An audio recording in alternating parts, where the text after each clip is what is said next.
Good morning, guys. Today we're going to talk about a really important issue in today's world, the Israel Palestine conflict. If you want to understand it, stay tuned. Tung, tung, tung, tung, tung, tung, tung.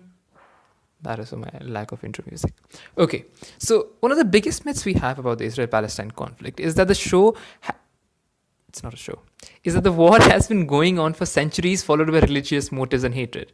But the fact is that it only began in the early 1900s when the state of Israel Palestine, then under the Ottoman rule, was religiously and ethnically diverse, with Muslim Christians and a large amount of Jews who live mostly in peace. But this was changing in two important ways. One, that the ethnic Arab group in the region began to recognize themselves as not only being Arab but actually Palestinian, a separate nationality of their own.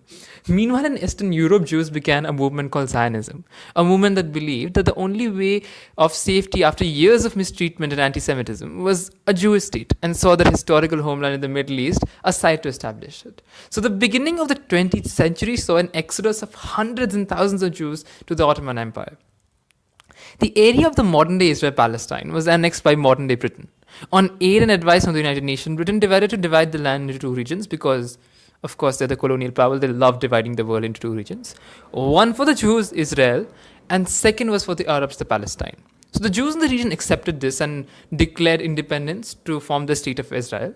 But Arab looked at it as more of a European colonialism and did not accept the plan and declared war on Israel. Israel won the war because they were much more powerful and took, well, far more land that was proposed by the UN resolution. Stupid move by the Palestinians. The Israel, I mean, the the eastern part of proposed Palestine was now annexed by Jordan and was named the West Bank. In 1967, Israel fought another war with its neighbors. It wasn't even looking for more land, but in just 6 days of fighting, it blew over what was supposed to be Israeli state and conquered the West Bank. While Israel was debating over what to do with this newly acquired land, they saw this as a religious calling to get back what was historically theirs. Thousands of people started moving into this new region without any permission from the government. They started building homes and establishing Jewish presence in the region. As their presence grew, UN launched a resolution condemning the settlement movement as a major hindrance to the peace in the region.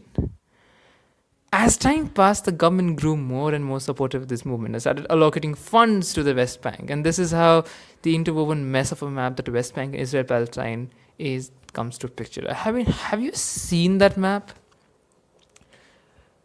But recently, something new happened in the growing thing. America recognized Israel as a state and moved their embassy there. So Donald Trump's recognition of Jerusalem as the capital of Israel has drawn an angry and despairing response from global and regional leaders who want it to destroy the peace progress, strengthen extremists, and weaken the standing of US in the world. While agreeing with that, Ahmad disputed another old man's points, namely, it would not be far if Mr. President stressed that he wasn't specifying West Jerusalem as Israel capital, which would leave a possibility that East Jerusalem might still be in the future for Palestinians. It was a distinction that the US president would not make. Moreover, the president never even recognized Palestine as a state. Throughout his addressing, he referred to them as the people. Trump has now made matters more complex. The United Nations has become one of the most it has become one of the handful nations to have recognized Jerusalem as an Israeli capital. This is steeply deplorable by other members of the UN Security Council. An additional move of planning to shift US embassy from Tel Aviv to Jerusalem only adds fuel to an already raging fire by affirming Trump's bias towards Israel.